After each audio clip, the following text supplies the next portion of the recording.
Burun kemiği eğrilikleri toplumda çok sık görülen bir durumdur.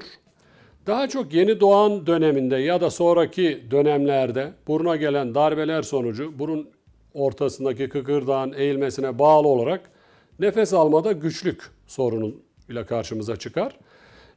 İnsan doğuştan burun nefesini kullanmaya ayarlanmıştır.